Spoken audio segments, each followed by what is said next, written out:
Cool. So yeah, just we'll do some pitches real quick. My name is Mickey Gamonal. I'm an ASVAB tutor. I tutor through GamonalTutors.com. You can find me there. Okay. Paula Williams, ABCI. We help aviation companies sell more of their products and services. And to that end, I do the back end stuff for ABCI and the occasional business consulting thing rather than marketing.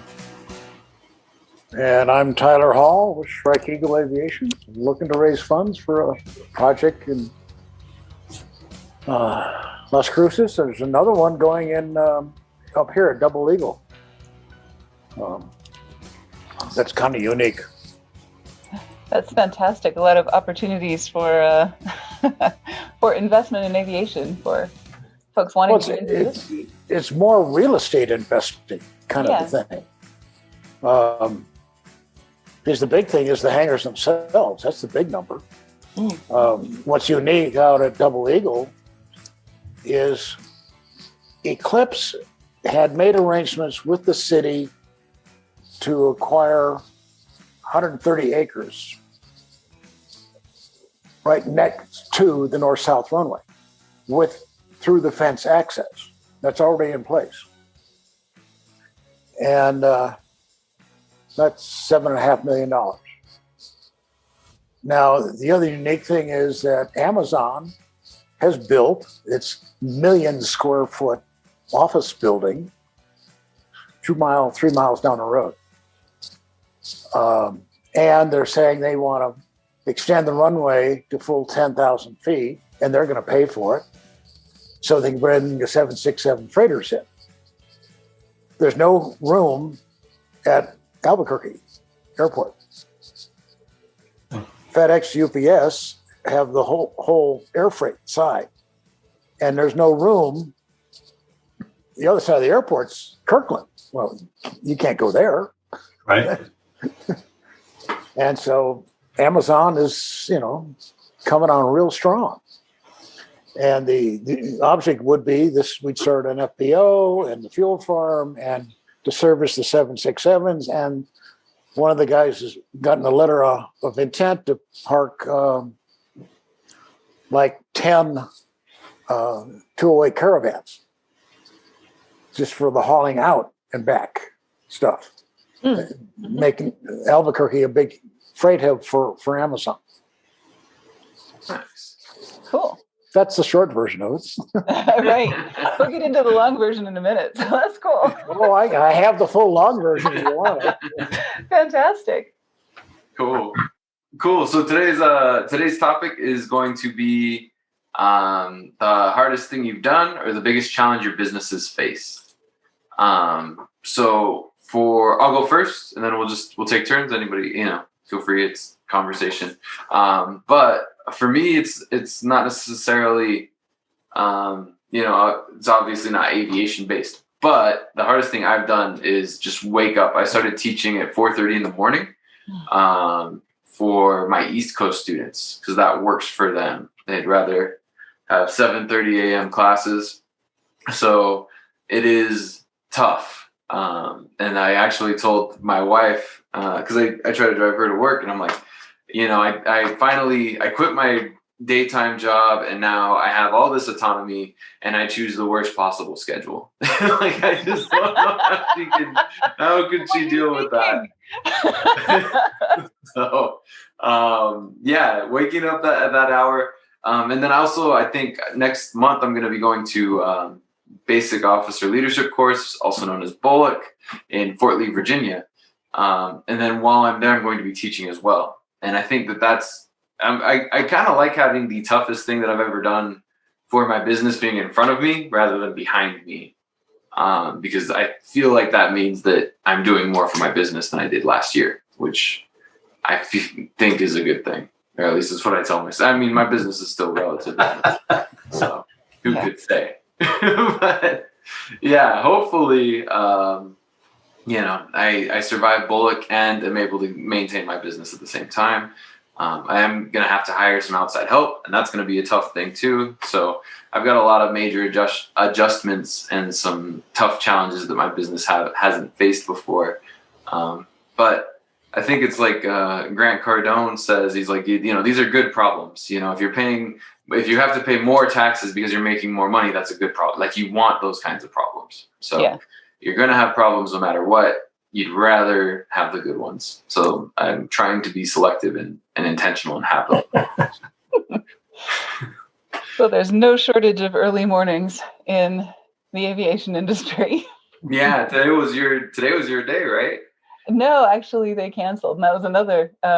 That's another one of the issues in the aviation industry is there's a lot of things going on with most of our clients. You know, they can have a bunch of planes going out, a bunch of planes. You know, I mean, there's just a lot of things that can happen. Weather, you know, other things that take people's attention off of their marketing or off of their sales training or whatever. And we are not their first. We shouldn't be their first priority. Safety should be their first priority, you know? So there's a lot of reasons that they have to reschedule. So, you know, I got up at 4:00 in the morning and I was all ready to teach a class at 5 for some folks from Jordan, the country Jordan, not city Jordan, and got a message that they needed to reschedule. Well, but to be fair, they were probably, they're going to be selling to one of their clients is Iraqi Airlines. So if they're involved in that, then that needs to be their first priority over learning how to do what they're doing. Oh, yeah. And I mean, if they've got an opportunity to give a presentation or to be on the phone with somebody that they're selling a big contract to, they will take that over a training course any day. You know, I mean, I totally get that and reschedule what they're doing with me. So totally fine. But, you know, it kind of makes a wreck of our schedule. right? Throws off my schedule because I would just as soon have slept in. So, you know, but, yeah, no, and I totally get the hiring people. That's been tough for us too. But I'd have to say, if the hardest thing that I have ever done, and I screwed it up to begin with, was sales. You know, I've always been a marketing person, and I have never really been a salesperson at heart.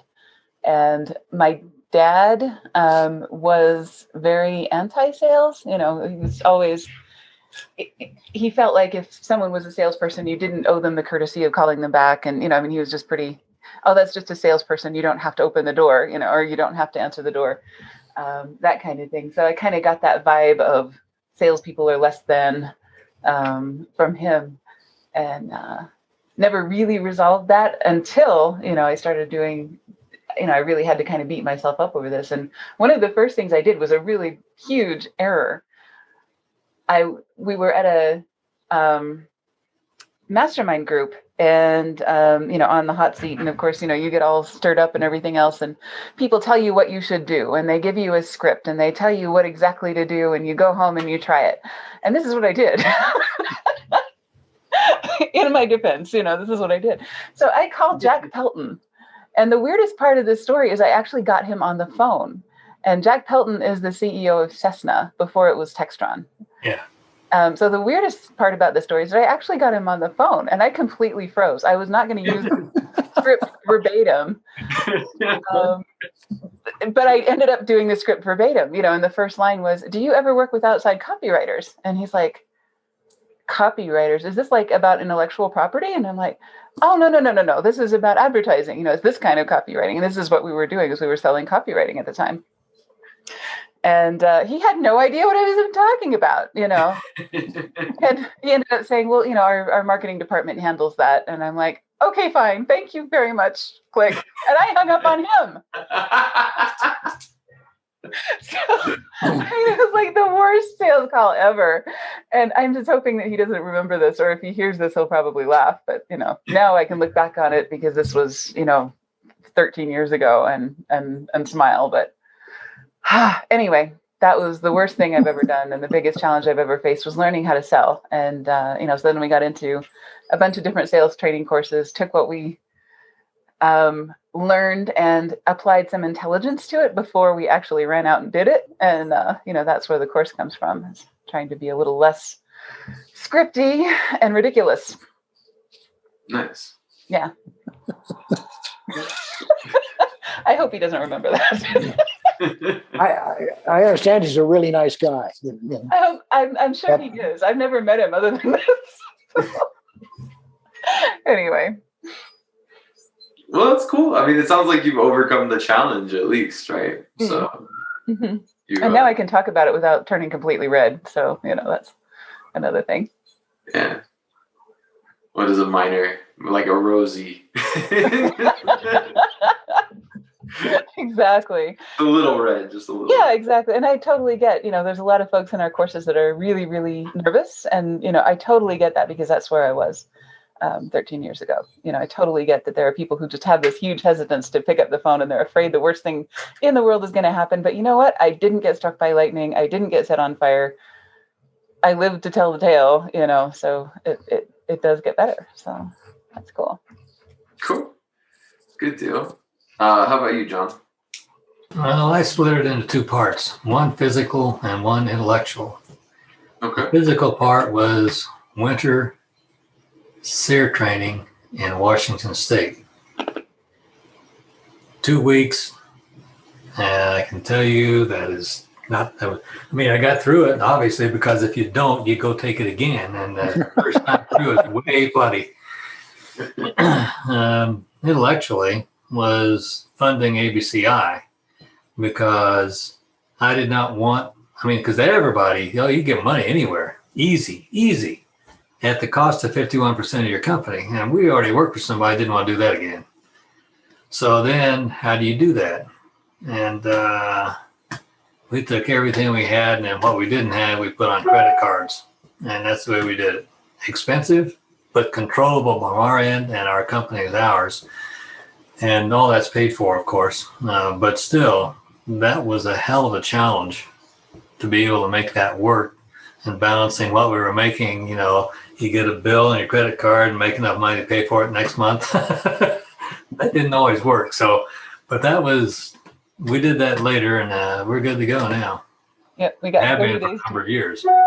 Yeah. We got 30 days to come up with the money, and sometimes we were selling CDs and stuff on Amazon or on eBay just to make that extra $100, to cover a bill or something like that. So that was crazy. But we did it. Mm-hmm. And, changed credit cards a few times to get the year of interest-free rates on different cards along the way. Oh, and another thing we did to raise money was we did those candy machines. We installed candy machines in restaurants and things like that. That's a horrible way to make money. Really? I've heard good things. I've heard good things from Side Hustle School. What do they say? What happened? How did it go? Well, we bought, I don't remember how much they were. We got $400 a piece. Yeah. We got 20 of them. Mm-hmm. And the first thing is you got to sell. You got to go out and get somebody's permission to put it on their property. Which was good for me because I needed this, that's. And you needed the sales experience. Right. And then secondly, you have to determine what kind of candy is most likely to sell in that particular location. Mm-hmm. And then you got to go by every day with candy to refill and to take the money out every day, because some of them fill up or go away, and then you have the ones where you get stolen and, they just walk off with them and beat them up till they get the money out. There's not that much money on them typically. Or in one case, they got thrown in a swimming pool. And the owner of the swimming pool calls us all unhappy. Your machine's in the bottom of the swimming pool. Come get it. I'm like, come get it? Like now? Like, I have a meeting. Yeah. You couldn't say like, oh, it's a really good machine. You just caught it on a hot day. Right. But I suspect that because there are other people in town that were trying to do that. So I suspect it was a competitor. Oh, really? Yeah. Oh, yeah. All's fair in love and war.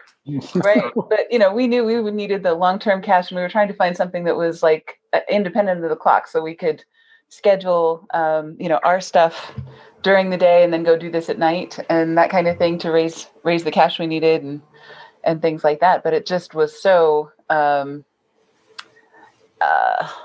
I guess it was sort of compatible with what we were doing, and we ended up breaking even on it. But I don't know that I would recommend it as a side hustle for a startup because, damn, it's a lot of work, and a startup is a lot of work. So it's unbelievable how much work it is. You know, you have to go rain or shine or snow, and you know all that stuff, just like the post office. And you go out because if you don't, I mean, it won't take money. And then if it's full and if it's out of candy, I mean, you gotta. And you have to adjust the machines for how much candy you disperse per quarter, you know? I mean, and so it depends on the candy. Adventures in, I bet you never thought that people involved in aviation would do this, but you know, I mean, it's just anything you can. Yeah, I mean, you do whatever it takes when you're funding yourself. Yep, and we were making Costco runs and crazy times and things like that. And then the candy suppliers, right? There's only 2 in the whole Utah state, so you know, it's not really competitive. Insane. Yeah. Anyway, it goes on, but that was a. Yeah, but that's because you know in aviation we've got about an 8-month sales cycle. You know, from the time we meet somebody to the time we make a deal, it's about 8 months, and we can't sound desperate or look desperate or anything else during that time. So we had to make the money to cover that margin, you know, and for a startup, that's kind of a long time. So, you know, this was something where we would actually make cash every week. So we were kind of trying to prime the pump that way so that we could pay for advertising and some other things that we needed to do to. And some of the better machines were like every other day you had to go. Mm-hmm. And then you get those, and so then you have a little thing on paper or database or whatever, because this machine runs out in 1 day, this one in 3, and this one in 4, and this, you know, so you got to keep running around, and you're on the road all the time. And then you got these Home Depot buckets of quarters, you know. That's just physically hard work. Anyway. Oh, nice. No, I like that. I like it. It was a very raw struggle. Very, very truthful. Cool. How about you, Tyler? Toughest thing for business? Raising the money. The first round, the seed rounds. I've done things on the shoestring before startup, but it's very, very hard, and sometimes you fail. Yep. This is an order of magnitude different than what we were talking about, right? Yeah. This is. You can't just get some candy machines, is what you're saying. Now, back in Kansas, when I started up the business back then, I had a partner that had deep pockets, and he knew the aviation industry, and we had both worked for Garsight before, and we knew this bankruptcy was going to go tits up real fast. And so he bailed before me. I came along about 6 months later, and we went directly into competition with them. But he handled the money. He had plenty of funds behind us. It just worked, and it exploded in 3 years.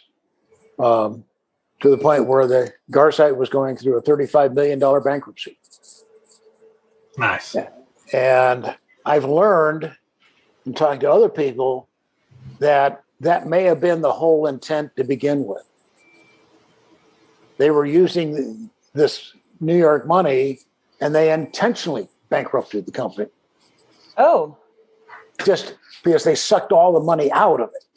Yeah. Yep. And into their pockets rather than the corporate pockets. I mean, this guy was an idiot. Management, I don't talk to customers. I don't talk to suppliers. I run the company. Huh? So what is that if it's not talking to suppliers and talking to customers? You know, okay, you know, and you know, we ate their lunch, marketing wise, and took the business from them, and ended up buying them out of bankruptcy court. You know, saved 65 jobs, and I became the.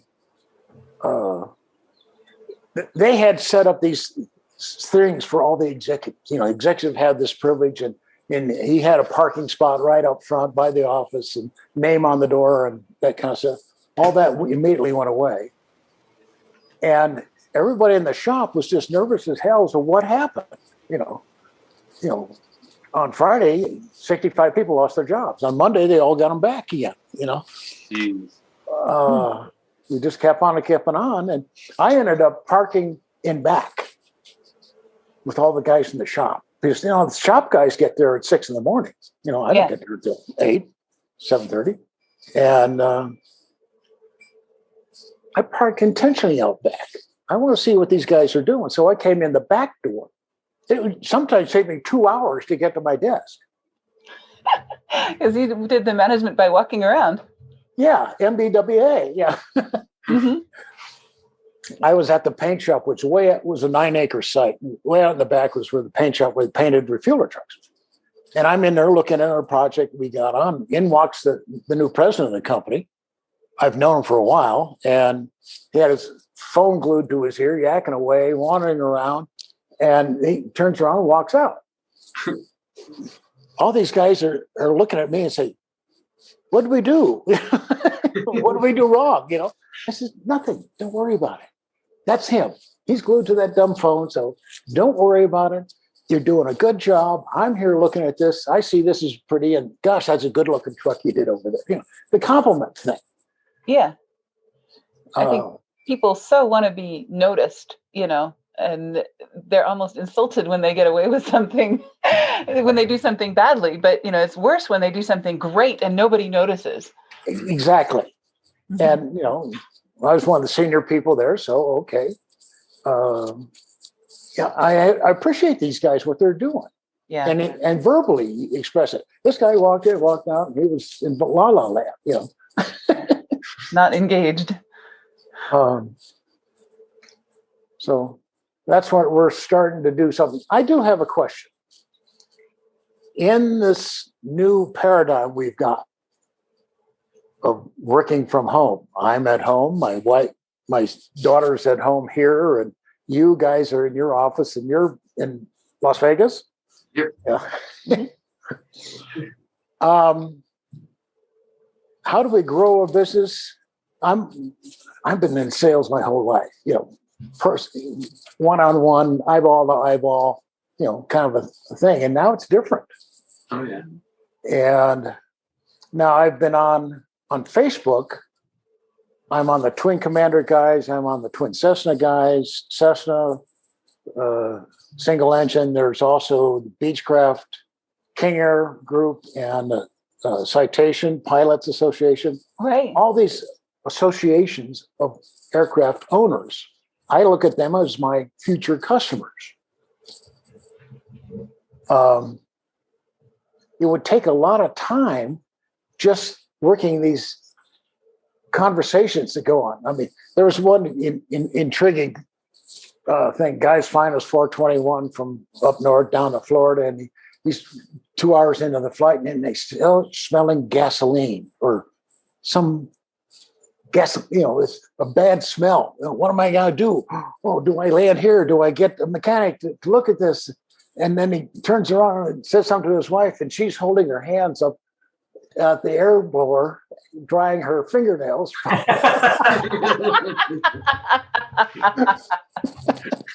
Smelling nail polish. She was nail polish. You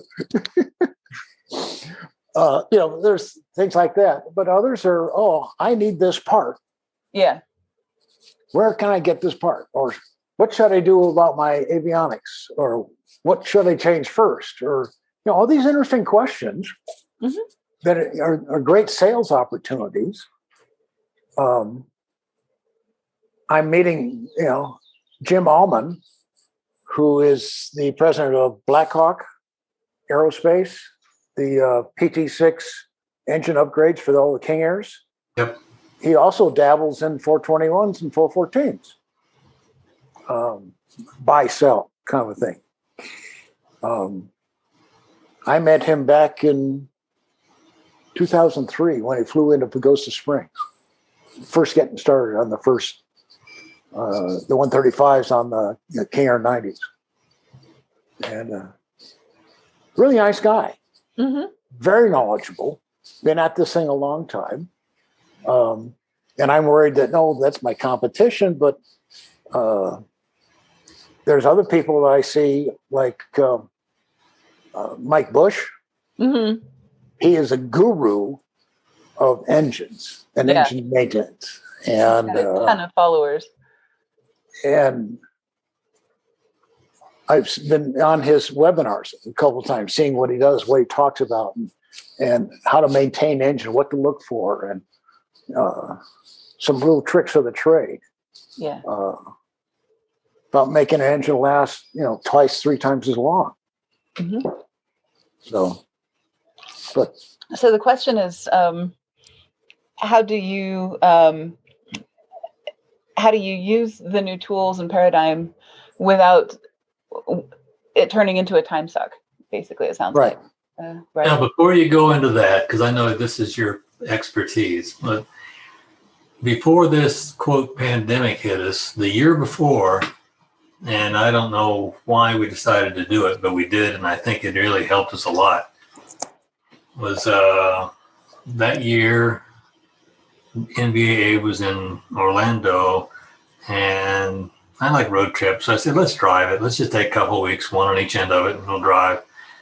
And she said, okay, well, if we're going to do that, can we stop here? I said, yeah. And then here, I said, you know what? Why don't we just stop at all our clients? I said, sound like a good idea. So we stopped at each client that she had then, and either had lunch or breakfast or dinner with them.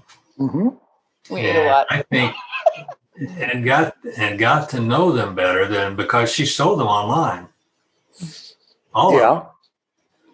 And then the next year, when the pandemic hit, I don't think we lost anybody. We had the people suspend for a couple of months, but they came back.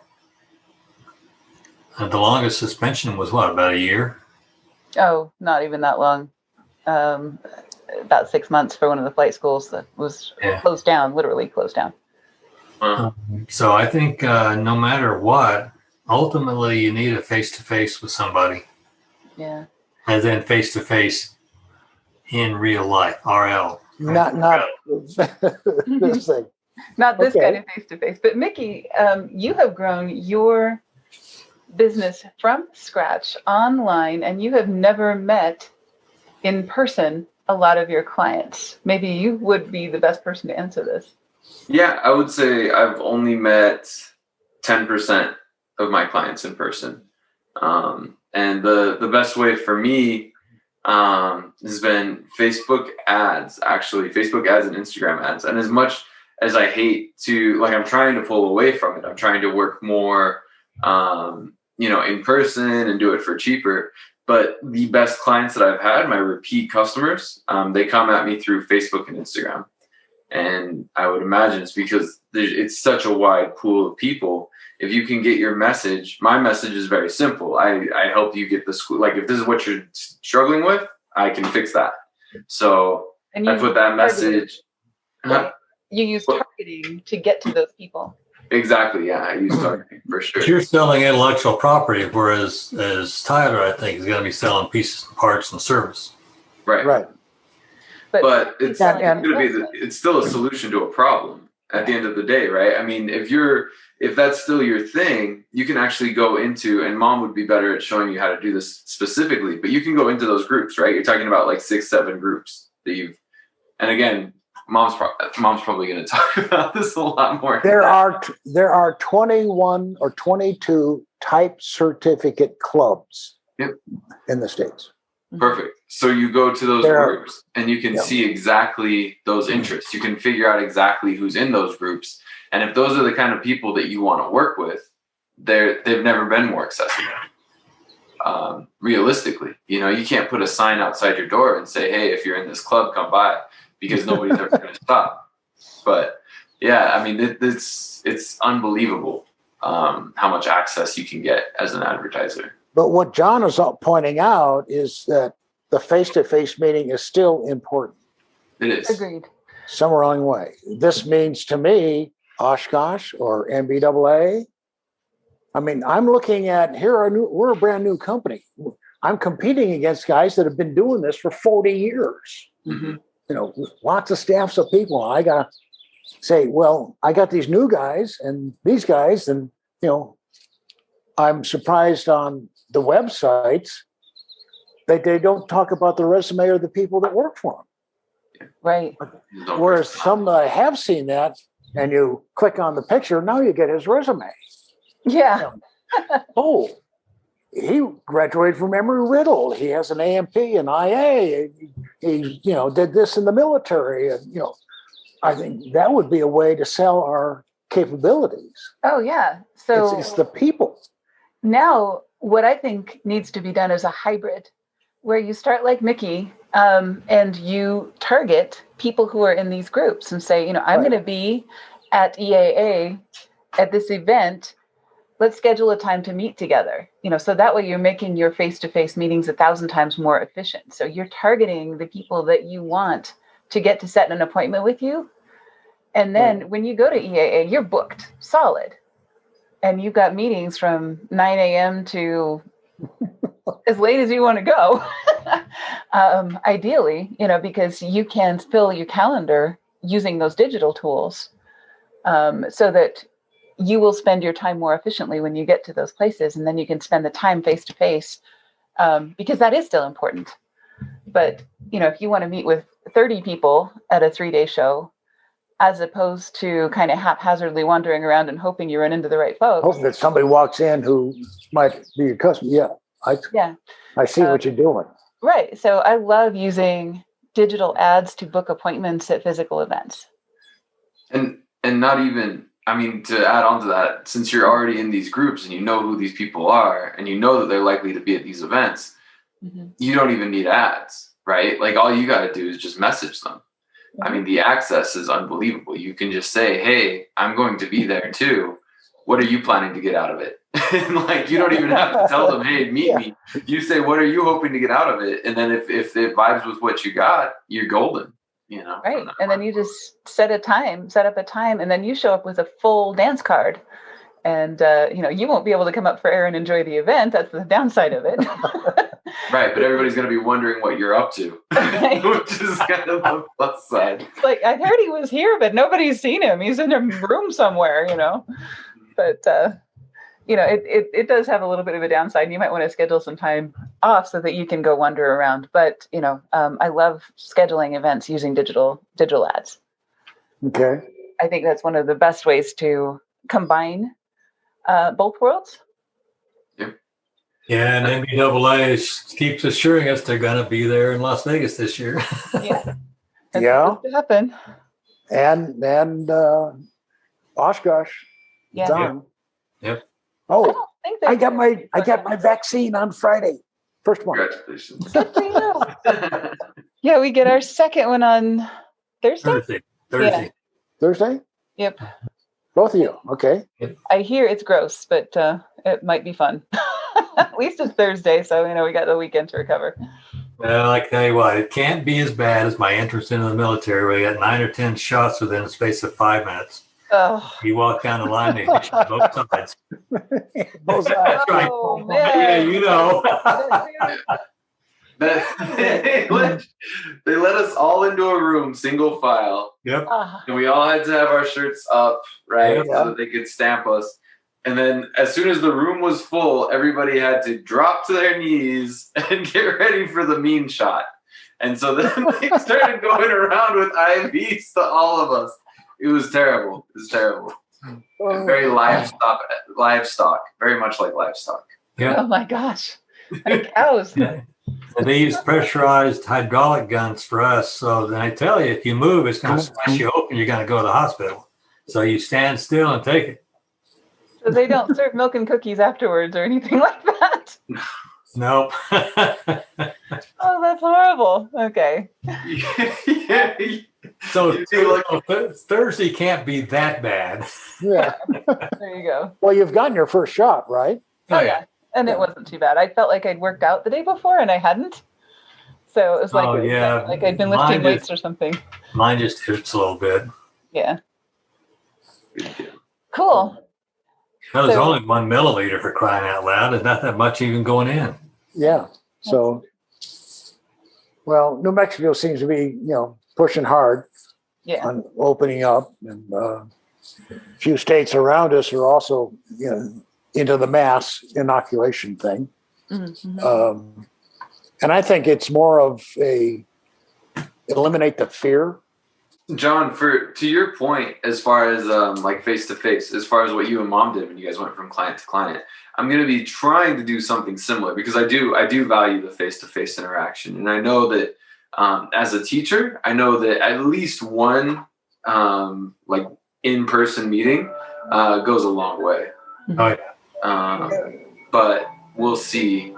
And that's what I'm hoping to do once I'm done, once I get back to work. So. Well, sometimes those online events lead to in-person events, because we did a Zoom like this with NARA, talking about how airport businesses could tell their stories better, and that was with Doug Goldstrom and Laura Kaufman, and it was a great event, and we had more than 100 people show up to that event online. But the better thing is then I got an invitation to an in-person, basically they want me to tell the same story to their association.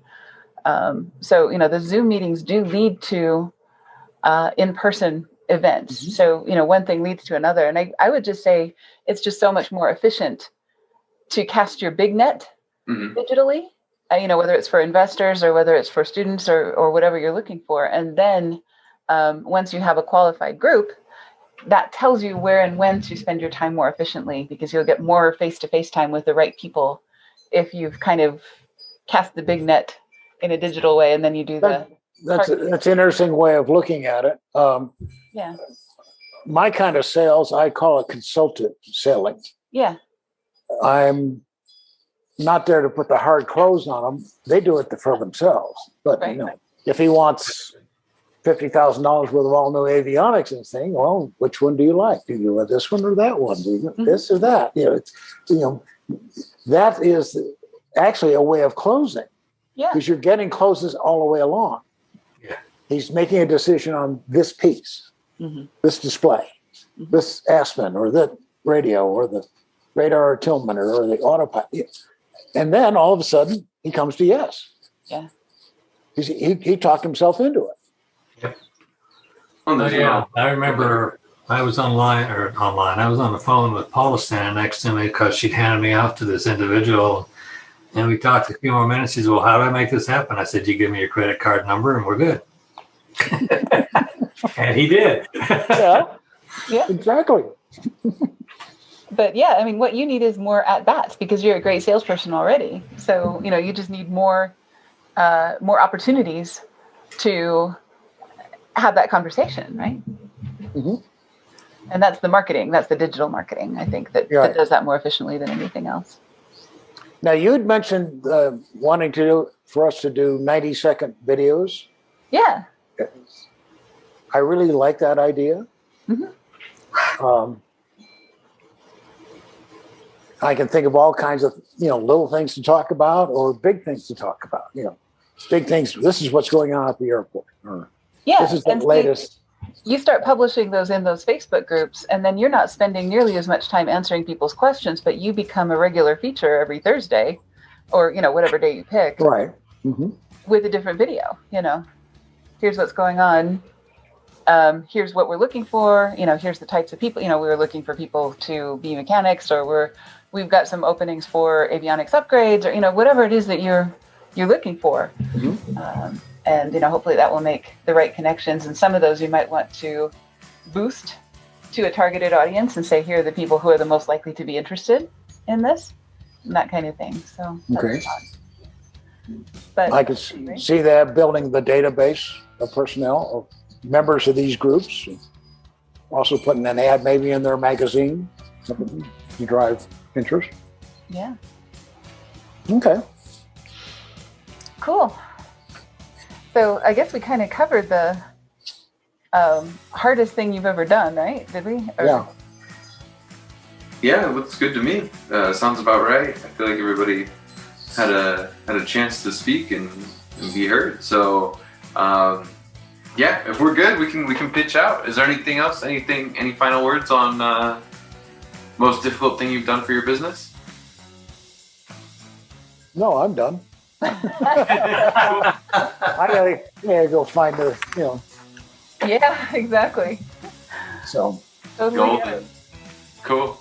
Okay, well, my name is Mickey Gamonal with Gamonal Tutors, ASVAB Domination. You can look me up at gamonaltutors.com. Paula Williams with ABCI. We help aviation companies sell more of their products and services. John Williams, what she said. Tylor Hall, Shrike Eagle. We'll see you guys all later. Oh, All right. Appreciate Awesome. this. Have a great night. See you guys. Stay healthy and safe.